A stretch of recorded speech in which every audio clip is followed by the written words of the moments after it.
여러분, 제가 지난번에 성지순례 갔을 때 느보산에 올랐던 적이 있습니다.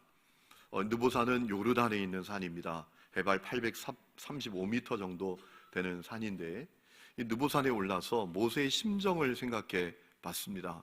이 느보산 꼭대기에 있는 모세가 들었던 그 놋뱀을 형상화했던 조각물이 있는 것을 봅니다.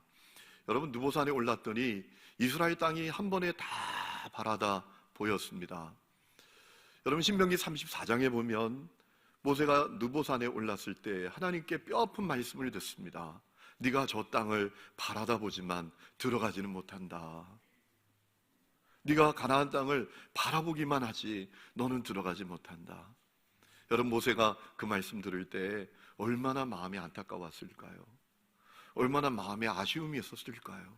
나도 가고 싶은데 하나님 나에게 왜 이렇게 하시나, 그런 마음이 있지 않았겠어요? 그래서 제가 그 모세의 심정을 생각하니까 저 이제 느보산에서 내려가서 이스라엘 땅으로 들어가는 마음이 남달랐습니다. 야, 내가 모세도 못 가본 길을 가는구나. 모세도 해보지 못했던 일을 내가 하는구나. 이제 저 느보산에 내려가서 저 바라다 보이는 이스라엘 땅으로 들어가면서 좀 남다른 마음을 가지게 되었습니다. 여러분, 오늘 우리가 읽은 신명기는 모세가 가나안 땅을 목전에 두고 가나안 땅을 저렇게 바라보면서 이스라엘 백성들에게 했던 설교입니다. 긴 설교입니다. 오늘 우리가 읽은 말씀, 그 설교의 두 번째 부분인데, 이스라엘 백성들이 하나님 앞에 어떻게 절기를 지킬 것인가, 특별히 감사의 절기를 지키는데 첫 번째 수확을 거두고 지키는 그 맥추절, 감사의 절기를 어떻게 지킬까에 대해서 설교했던 말씀이 오늘 우리가 읽은 말씀이에요. 여러분, 주목할 것은 이스라엘 백성들이 가나안 땅에 들어가기도 전에, 들어가서 농사도 짓기도 전에 하나님께서 이스라엘 백성들에게 감사의 절기를 지킬 것을 알려주셨다라는 거예요. 여러분, 여기 중요한 메시지가 있습니다. 하나님께서는 오늘 우리가 그저 감사만 하며 살기를 원하신다는 거예요. 여러분, 가나안 땅에 들어가지도 않았습니다. 가서 농사를 짓고 수확물을 거두지도 않았을 때 주님은 감사의 절기를 지키라고 하신 이유가 있습니다. 아무것도 염려하지 말고 오직 감사만 하면서 살라는 거예요. 내 삶이 힘들고 어렵고 때로는 꼬일 대로 꼬이고, 야, 도대체 희망이 없구나 라는 마음이 들어도 하나님을 신뢰하고 그저 감사만 하며 살라는 거예요. 왜냐하면 우리 하나님의 백성이에요. 하나님께서 우리를 버리지 아니하십니다. 하나님께서 우리를 방치하지 아니하십니다. 우리를 인도하십니다. 우리를 돌보십니다. 그건 믿고 그저 감사만 하면서 살라는 거예요. 어느 랍비가 먼 길을 혼자 여행합니다. 여행할 때 램프 하나, 낙이 한 마리, 개 한 마리 데리고 여행을 합니다. 하루 종일 걷다가 어느 마을에 도착했습니다. 이제 저녁이 되었습니다. 그 마을 어귀에 헛간이 하나 있습니다. 아, 오늘 밤은 여기서 자야 되겠다라고 생각하고 이제 헛간 밖에 낙이 묶어놓고 개도 묶어놓고 들어가서 잠을 청하는데 잠이 오지 않아서 책을 좀 읽으려고 램프를 켜려고 하는데 켜지지 않아요. 하필이면 그때 기름이 떨어졌어요. 램프의 기름이 다 떨어졌어요. 아, 지금 이 기름이 떨어질 게 뭐야? 라고 생각하고 잠을 청했습니다. 이제 잠을 푹 자고 아침에 일어나서 밖에 나오니까 아니, 나귀하고 개를 맹수가 와서 다 물어 죽여놓은 거예요. 이건 도대체 뭐야? 이렇게 되는 일이 없어. 속상했어요. 이제 혼자 터벅터벅 그 마을 안으로 들어가는데 문제는 마을에 남자들이 안 보입니다. 맨 여자들만 보이고 한 여성이 슬퍼 울면서 통곡하고 있어요. 왜 우는가 물었더니 지난밤에 도적대가 침입해서 전 재산 다 약탈해가고 남자들은 다 죽였다는 거예요. 그때 이 랍비가 가슴을 쓸어내립니다. 야, 어제 내가 램프를 켰더라면, 또 나귀와 개를 맹수가 죽이지 않았더라면 도적대에게 나도 발가게 됐을 텐데, 나도 죽은 목숨이었을 텐데 라는 생각이 들었다라는 것이죠. 여러분, 인생 모른다는 것입니다. 내가 볼 때 잘 된 것 같아도 가보면 아닐 수 있어요. 그런데 내가 볼 때 최악의 상황인 것 같아도 가보면 잘 된 것일 수 있어요. 우리 인생 우리가 몰라요. 그러면 하나님을 신뢰하고 감사만 하면서 살라는 거예요. 아무것도 염려하지 말고 감사만 하면서 살아라 라는 것이죠. 저는 여러분들이 감사의 사람들이 될 수 있기를 축원합니다. 여러분, 오늘 말씀 10절에 보면 내 하나님 여호와 앞에서 77절을 지켜라 라고 했습니다.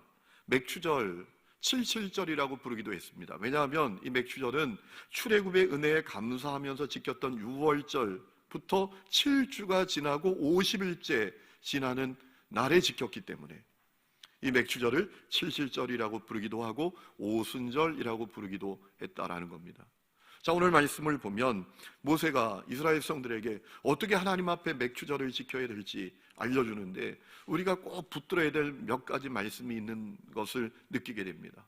우리가 어떻게 감사하는 사람이 되어야 하는가, 어떻게 우리가 이 감사절에 임해야 하는가, 오늘 몇 가지 사실을 알려주는데 첫 번째는 이런 겁니다. 주신 복이 있다는 사실을 믿고 감사절을 지켜라 라는 것입니다. 여러분, 10절 말씀에 보니까 내 하나님 여호와 앞에 77절을 지키되 내 하나님 여호와께서 너에게 복을 주신 대로 감사절을 지켜라 라고 하셨어요. 세번역 성경을 보니까 이것을 어떻게 번역했는가 하면 주신 복을 따라서 감사절을 지켜라 라고 했습니다.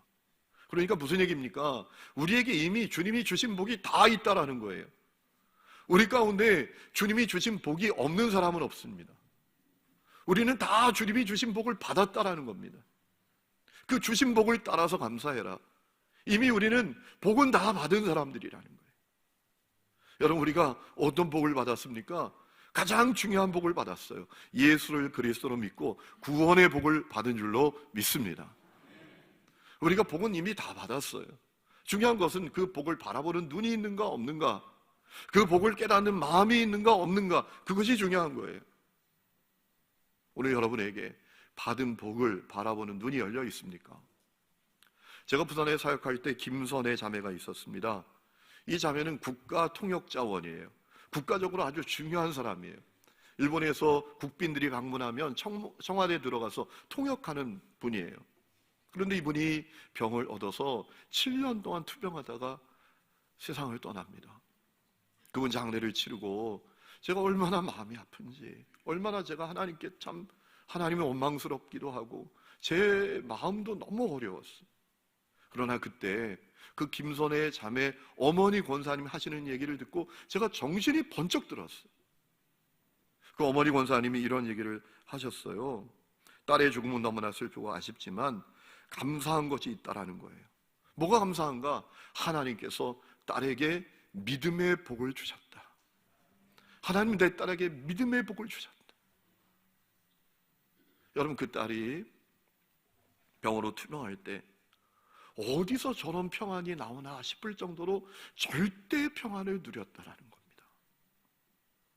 나중에 몸이 너무 아프고 통증이 너무 심해서 그렇게 힘든 가운데에서도 가족들에게 원망 하나 안 하고 짜증 한 번 안 내고 잠잠히 주를 바라보면서 절대 평안을 누리더라는 거예요.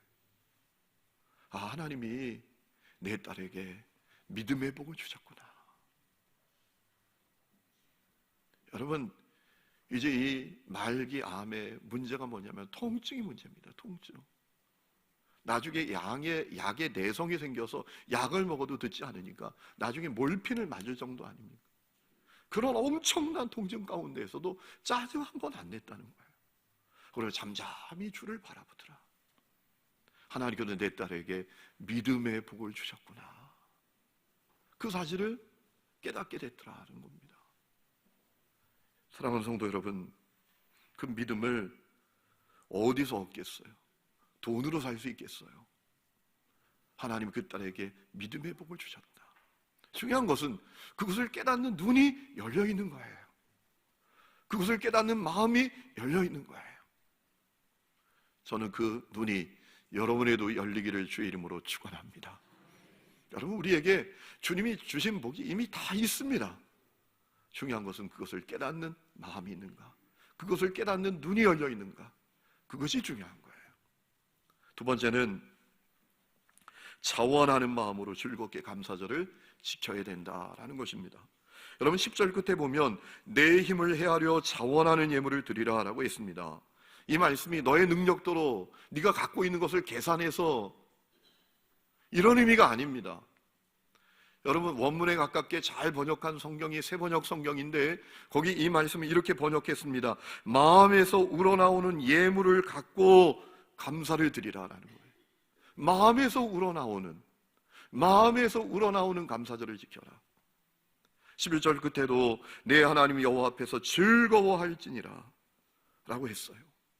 감사절 지키되 그저 의무적으로 억지로 형식적으로 말고 우러나오는 마음, 우러나오는 감사, 그리고 즐거운 마음으로 감사절 지켜라 라는 거예요. 오늘 여러분의 마음을 점검해 보세요. 여러분 마음에 이 감사절 정말 우러나오는 마음으로 감사절 지키고 계십니까? 여러분 감사절 지킬 때 즐거운 마음이 있으십니까? 여러분 이 맥추감사절 규례를 가장 자세하게 알려준 말씀이 레위기 23장입니다.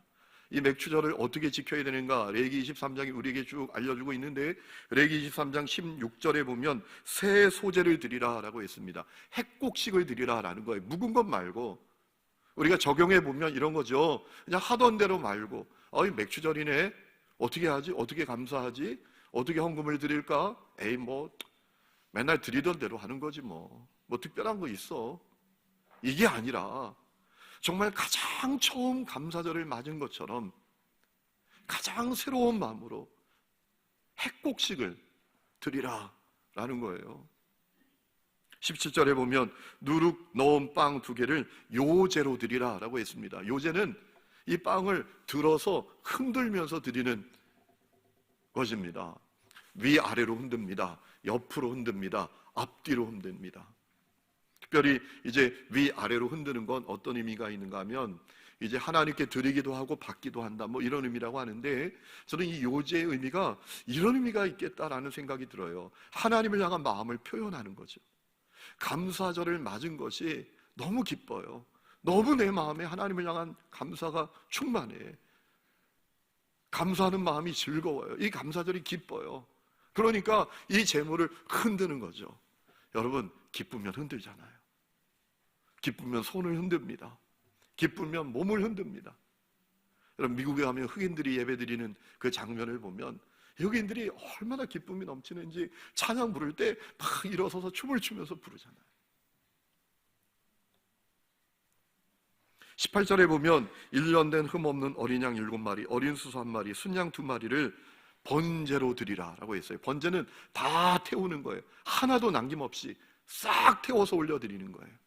전적인 충성, 헌신, 사랑을 주님께 고백하는 것이죠. 그리고 19절에 보면 순염소 1마리를 속죄제로 드리라 라고 했어요. 속죄제는 모르고 지은 죄를 회개하는 그런 예배였어요. 그리고 1년 된 어린 순양 2마리를 화목제물로 드리라. 화목제물은 감사의 마음을 주님께 올려드리는 거였거든요. 그리고 20절에 가보면 그날에 어떤 일도 노동도 하지 말고 성회로 모여서 이 감사절을 지켜라 라고 했습니다. 여러분 왜 이렇게 이 감사절을 자세하게 또 어찌 보면 까다롭게 복잡하게 지키라고 하신 걸까요? 제가 이 말씀을 묵상하면서 주님께서 저에게 주신 마음이 하나 있습니다. 적어도 그렇게 감사절을 지키면서 한 가지는 점검했겠구나. 내 마음, 내 영적인 상태. 그렇게 까다롭고 길게 예배 1시간 드리면 끝나는 게 아니에요. 자, 요제를 드립니다. 그러면 또 속죄제를 드려야 돼요. 그 다음에 화목제를 드려야 돼요. 번제를 드려야 돼요. 아주 절차가 복잡해요. 까다로워요. 드리는 짐승들로 얼마나 많은지 몰라요. 한두 마리가 아니에요. 그렇게 감사절을 지키면서 한 가지는 점검할 수 있었겠구나. 내 마음, 내 영적인 상태. 여러분 하나님을 기뻐하고 정말 감사한 사람은 그 복잡한 절차가 하나도 복잡하지 않았을 거예요. 기뻤을 거예요. 즐거웠을 거예요. 제사장이 떡을 하나님께 드리면서 막 흔들 때 그 모습을 보면서 자기도 막 흔들었을 거예요. 와, 기뻐 얼마나 감사해. 그런데 그렇지 않은 사람, 아유, 또 맥주전 왔어? 왜 이렇게 긴 거야? 왜 이렇게 까다로워? 빨리 좀 끝내지. 왜 이렇게 또 드리는 건 많아? 여러분, 이 감사절을 지키면서 자기 마음은 자기 스스로 확실히 점검할 수 있었을 거예요. 제가 말씀드린 적이 있죠. 제가 은혜가 없을 땐 제일 신경질 날 때가 목사님들이 5절까지 있는 찬송가를 한 번 더 부르자는 때. 은혜가 없으니까요. 왜 찬송가 1절이면 되지 5절까지 있어. 5절까지. 그런데 참자, 그냥 부르지 뭐. 부르면 끝나지. 그리고 5절까지 다 불렀는데 갑자기 목사님이 한 번 더 그래요. 그러면 신경질이 나요. 왜 또 부르는 거야 한 번 더. 여러분도 그런 경험이 있으신가요? 없으시겠죠. 여러분, 이 복잡한 절차 감사절을 지키면서 자기 마음 점검하는 거예요. 자기 영적인 상태를 진단할 수 있었을 거예요. 여러분, 이스라엘 성들이 이 감사절에 불렀던 찬양이 있습니다. 일명 할렐 찬송. 여러분, 시편에 보면 이 시편이 다 노래잖아요. 그런데 노래의 주제가 다양합니다. 어떤 찬양은 자기 막 아픔과 상처를 토로하는 노래가 있고, 어떤 찬양은 하나님 앞에 내 이 상황을 바꿔달라고 막 간구하는 찬양, 노래가 있고, 어떤 찬양은 막 교훈을 주는 그런 노래가 있는가 하면, 이 할렐 찬송은 어떤 찬송인가 하면 오직 하나님만 높이는 찬양, 오직 하나님께만 드리는, 영광 돌리는 찬양, 이 할렐 찬송인데, 이 할렐 찬양은 시편 113장부터 118장까지의 내용이에요. 유대인들은, 이스라엘 백성들은 이 감사절에 할렐 찬송, 시편 113장부터 118장까지의 찬송을 불렀다라는 거예요.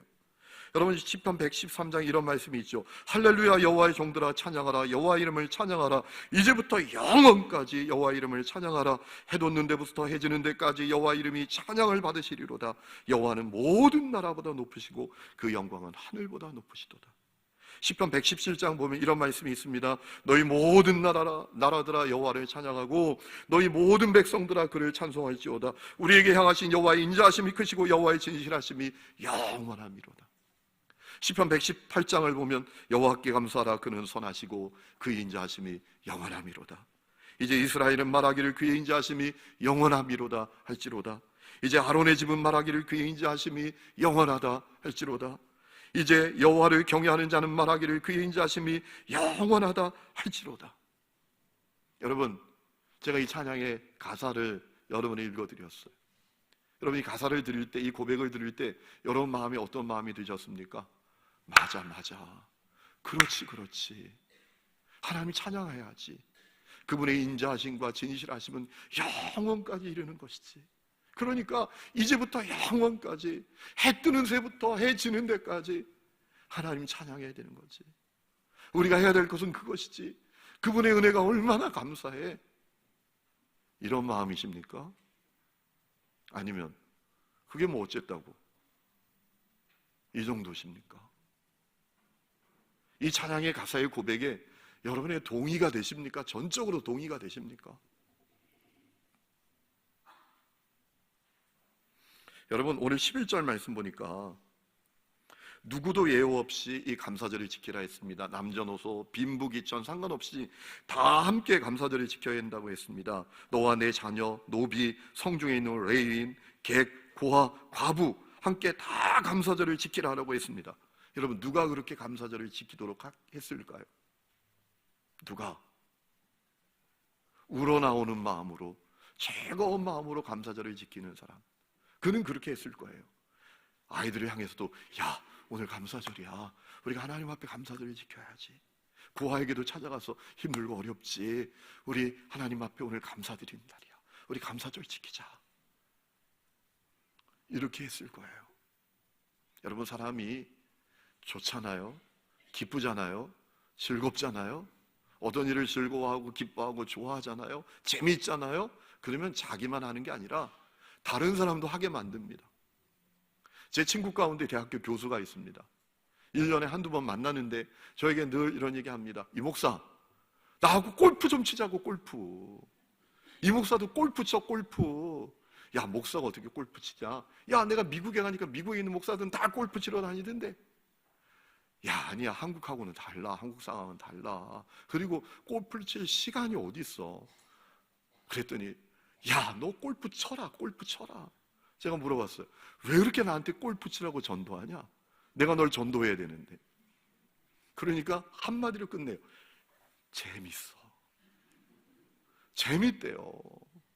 공을 딱 치고 그 공을 향해서 잔디밭을 사뿐 걸어가면 그냥 세상을 다 얻은 것 같대요. 그리고 스트레스가 쫙 날아간대요. 공을 딱 치는 순간 그냥 마음에 쌓였던 게 쫙 날아가고 너무너무 재밌대요. 너 골프만 치면 내가 너 머리 얹어준다. 머리 얹어주는 게 뭐야? 너 골프백도 사주고 골프채도 사주고 내가 다 해줄 테니까 골프 치자고. 그러면서 저를 그렇게 전도해요. 골프 치자고. 여러분, 기쁘잖아요. 즐겁잖아요. 그러면 자기만 안 한다니까요. 다 하게 만들어요. 다 하게 만들어. 누가 객과 고아와 과부까지도 자기의 자녀까지도 감사절을 지키도록 할 수 있었을까요? 우러나오는 마음으로, 즐거운 마음으로 감사절을 지킬 수 있는 사람, 하나님의 은혜가 너무 감사해 라는 마음이 충만한 사람이 그렇게 할 수 있었겠죠. 여러분은 그런 분들이십니까? 여러분, 정리의 여왕이라고 불리는 일본인 여성이 있습니다. 곤도 마리에라는 이름을 가진 여성인데, 인생이 빛나는 정리의 마법이란 책에서 이 자매가 그런 얘기를 합니다. 당신 설레지 않는 거 다 버리세요. 당신의 마음을 두근거리게 하지 않는 거 다 버리세요. 그게 책이든 옷이든 물건이든 당신의 마음을 설레게 하지 못하고 두근거리게 하지 못하는 것이라면 다 버리세요. 그러면 당신에게 정말 새로운 삶이 시작될 거라. 그 얘기를 하더라고요. 제가 그걸 보면서 야, 이게 영적으로도 우리에게 적용되어야 되는데 라는 마음이 들어요. 여러분 중에 마음에 자원함과 즐거움이 없는 예배 갖고 있는 분들이 계십니까? 그 예배 버리세요. 그런 신앙생활 버리세요. 그저 의무방어전에 불과한 그런 신앙을 버리세요. 신앙생활 중단하라는 얘기 아닙니다. 예배 드리지 말라는 얘기 아닙니다.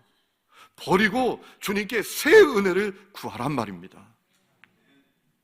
여러분, 라오디게아 교회가 스스로는 우리는 부자야, 우리는 정말 수준이 있는 교인들이야 이렇게 생각했는데 주님께서 뭐라 말하셨습니까? 말씀하셨습니까? 야, 헐벗었다, 가난하다 너희들.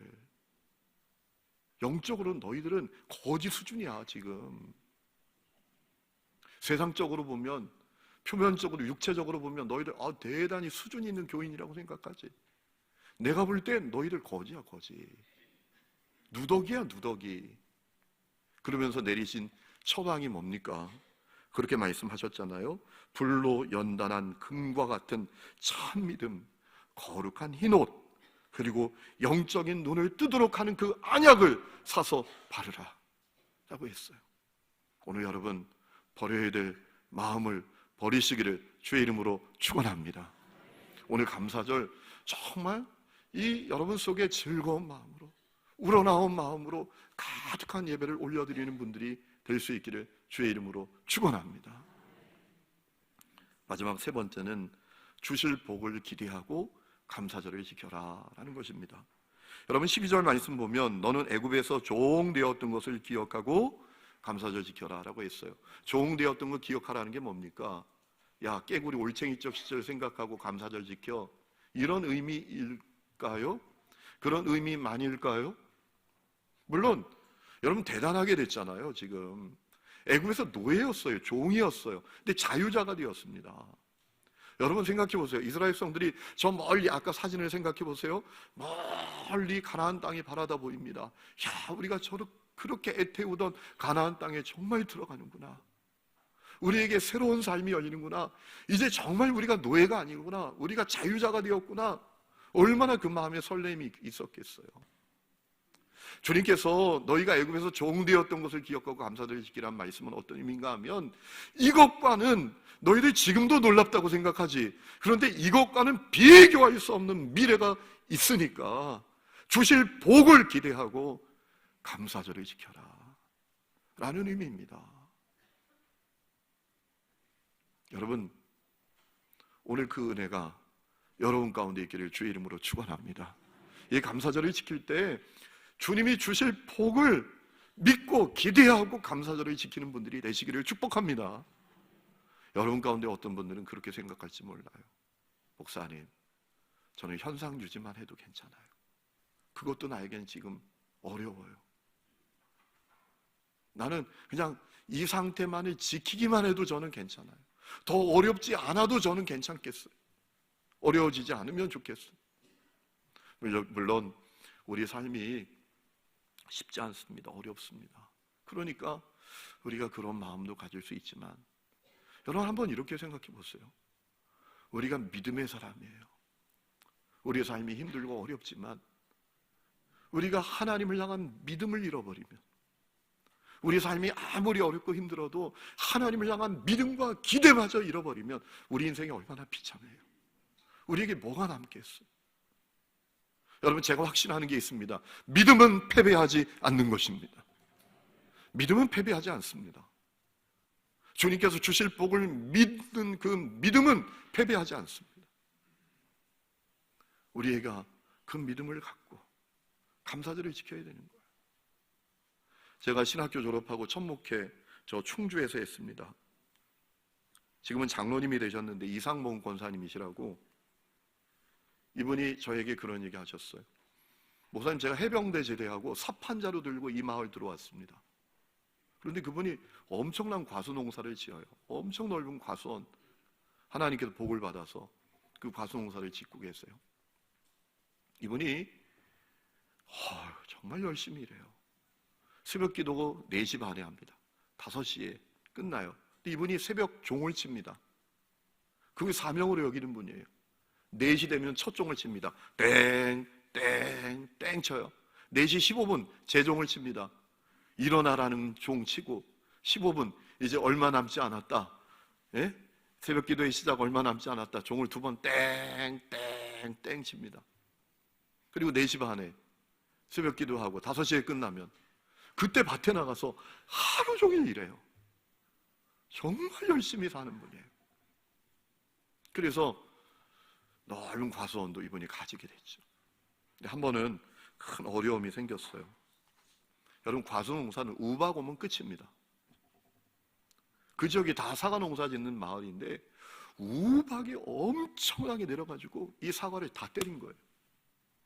여러분, 과수농사, 이 사과는 우박에 맞으면 이건 완전히 절단입니다. 상품 가치가 100에서 20으로 떨어진다고 생각해 보면 돼요. 아물기는 아물어요. 딱 맞잖아요. 그러면은 정말 놀랍게도 회복이 됩니다. 근데 꼼보처럼 볼록 회복이 돼요. 그러니까 사과가 볼록 하니까 이게 가치가 없는 거예요.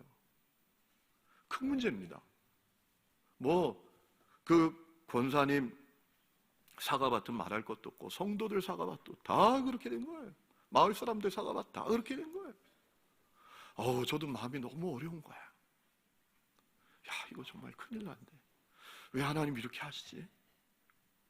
이 수확철이 얼마 안 남았는데, 이제 수확을 얼마 남겨놓지 않고 이런 일이 벌어졌으니 이제 완전히 농사 끝난 거, 절단 난 겁니다. 근데 그 주간 주일에 그 이상봉 권사님 가정에서 11조원금을 드렸어요. 아니, 수확도 안 끝냈는데, 수확도 안 했는데 11조원금을 드리는 거예요. 여러분, 농촌의 이 성도들은 수확을 다 하면 한꺼번에 11조를 합니다. 그럼 그거 가지고 재정부에서 1년 살림을 하는 건데, 수확도 안 했는데 11조를 했는데 제가 그 액수를 보고 깜짝 놀랐어요.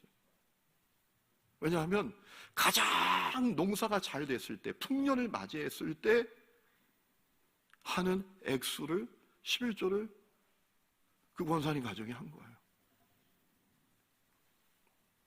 여러분 이상하지 않아요? 아니 지금 풍작이 아니라 흉작이에요. 한 해 농사 절단 났어요. 그런데 가장 풍작일 때 11조를 그 권사님 가정에서 한 거예요. 믿음의 11조를 한 거예요. 믿음의 헌금을 한 거예요. 주실 복을 바라보고 한 거예요. 여러분 그 믿음은 패배하지 않아요. 그분이 여러 복을 하나님께 그 이후에 많이 받았는데 그 가운데 하나만 소개하자면 다음에 그 지역에서 한 가정 딱 택해서 집을 엄청 잘 양옥집으로 넓게 짓는 농가 지원 주택 사업이 진행됐는데 아니 그 권사님 가정이 선정이 된 거예요. 그래서 동네에서 제일 좋은 집을 갖게 됐어요. 정원이 있고 잔디밭이 있는 넓은 정원에. 오늘의 교회를 섬기셨던 하영조 목사님께서 이슬람 지역에서 사역하셨던 40년 동안 사역하셨던 선교사님 만났습니다. 생전에 그분이 하셨던 얘기인데요. 걱정돼서 물으셨대요. 후원자는 좀 있느냐고. 그랬더니 그 선교사님이 하시는 말씀이 목사님 저에게 최고 후원자가 있어요. 누구야? 누구? 그랬더니 마태복음 6장 33절이요. 너희는 먼저 그의 나라와 그의 의를 구하라. 그리하면 이 모든 것을 너에게 더하시리라. 이 말씀이 저에게 최고의 후원자예요 라고 하시더래요. 그러면서 하시는 얘기가 그 후원자는 한 번도 저를 실망시키지 않았어요. 저를 세밀하게 살피셨고 공급하셨어요. 너희는 먼저 그의 나라와 그의 의를 구하라. 그리하면 이 모든 것을 너에게 더하시리라. 여러분, 믿음은 패배하지 않습니다. 우리가 그러므로 이 감사절에 주님은 주실 복을 믿고 감사절을 지키기를 원하고 계시는 거예요. 그 은혜가 여러분 가운데 있기를 주의 이름으로 축원합니다. 여러분, 맥주 감사 주일이에요. 여러분 어떤 마음으로 이 자리에 앉아 계신가요? 여러분에게 주신 복을 바라보는 눈이 열려 있습니까? 주실 복을 믿고 기대하는 마음이 여러분에게 있습니까? 그래서 정말 마음에 우러나오는 감사의 예배를 주님께 드리고 계신가요? 여러분, 저는 살아가면서 어떻게 똑같은 재료를 갖고 만든 물건인데 이렇게 차원이 다르냐라는 것을 볼 때가 많아요. 아니 이상하죠. 똑같은 밀가루, 똑같은 버터 쓰는데 어떤 빵은 1,000원에 3개, 어떤 빵은 1개에 10,000원. 아니, 똑같은 밀가루, 똑같은 버터를 갖고 만드는데 차원이 달라요, 결과가. 여러분, 우리가 똑같이 감사의 절기를 지켜도 차원이 다른 감사를 주님께 드릴 수 있어요. 차원이 다른 감사의 예배를 주님께 올려드릴 수 있어요. 그 은혜가 여러분 가운데 임할 수 있기를 주의 이름으로 축원합니다.